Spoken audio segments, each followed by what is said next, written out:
మాటలకు అందని సందర్భం ఆ ఇద్దరం కనుక కోటన్న ఆత్మకు శాంతి చేకూరాలి, ఆ కోటన్న కుటుంబానికి ఆత్మశాంతి కలగాలి. ఆ కోటన్న నేను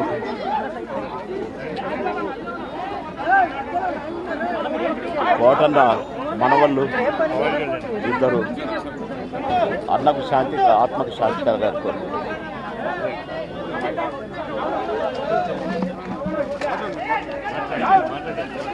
అన్నయ్య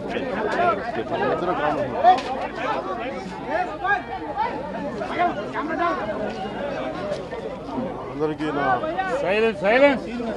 హృదయపూర్వక నమస్కారాలు. అందరికీ నా హృదయపూర్వక నమస్కారాలు. తమ్ముడు ఇది పడిపోతుంది. మరణం చాలా బాధ కలిగించింది. ఇప్పుడు బాబు మోహన్ గారు కానీ కోటా గారు కానీ ఇద్దరు ఇప్పుడు యాదృచ్ఛికంగా వారు కూడా ఇక్కడ ఉండటం జరిగింది. అందరికీ కూడా ఒక కుటుంబ సభ్యుడు, నాకు ఇష్టమైన వ్యక్తి, ఏదైనా అభిప్రాయం చెప్పాలంటే నిర్మోహమాటంగా చెప్పగలిగే వ్యక్తి. ఆయన్ని చిత్ర పరిశ్రమ కోల్పోవడం చాలా చాలా లోటు, చాలా వెలితి ఉంది. ఇది లాస్ట్ మేము అథారిటీ దారేది యాక్ట్ చేసేటప్పుడు కూడా ఆయన నాకు ప్రత్యేకించి ఒకటే చెప్పారు, మీరు ఇబ్బంది పడుతున్నారంటే నేను చనిపోయే వరకు యాక్టింగ్ చేయాలనుకుంటున్నాను. అక్కడమ్మా ఇక్కడ మొట్టమొదటి సినిమా అక్కడమ్మా ఇక్కడ అబ్బాయి నుంచి అథారిటీ దారేది వరకు నాకు ఆయనతో మంచి అనుబంధం ఉంది. ఇప్పుడు 10 మంది బాగును ఆకాంక్షించేవాళ్ళు. ఆయన ప్రత్యేకించి నేను అడిగాను, మీరు ఇంత ఈ వయసులో ఇబ్బంది పడలేదు. లేదు, నా కష్టాలను అధిగమించడానికి నాకు నటనే నాకు మరుపుది, నాకు చాలా ఇదిగా చెప్పారు. నాకు బాగా కదిలించేసింది. నాకు అలాంటి వ్యక్తి ఎంతమంది పరిణి చెందిన నటులు ఉన్నా కానీ ఆయన విశిష్టమైన శైలి, గొప్ప నటులు. ముఖ్యంగా బాబు మోహన్ గారు, ఆయన కాంబినేషన్ మటుకు మేమందరం విపరీతంగా ఎంజాయ్ చేసేవాళ్ళం.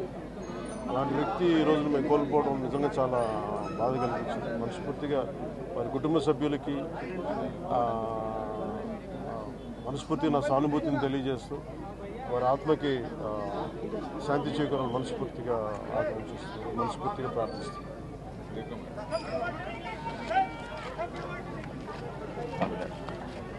రెండుసార్లు కలవాలని చూసి కోట గారు అంటే శ్రీ రంగారావు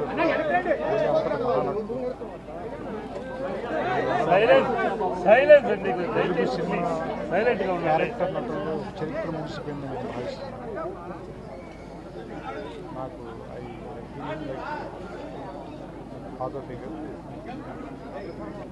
అంత గొప్ప నటుడిని కెమెరా వెనకాల నుంచి చూసే అదృష్టం చాలాసార్లు ఆయనతో పనిచేసే అవకాశం దొరికింది.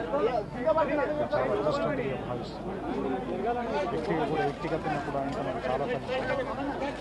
ఆయన ఇంటికి కూడా రావటం, సినిమా షూటింగ్ చేసిన సమయంలో కూడా ఆయనతో మాట్లాడటం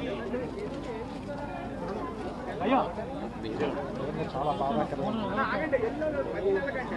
ఆత్మ శాంతి కలిగాను. ఆయన కుటుంబానికి నా సానుభూతి.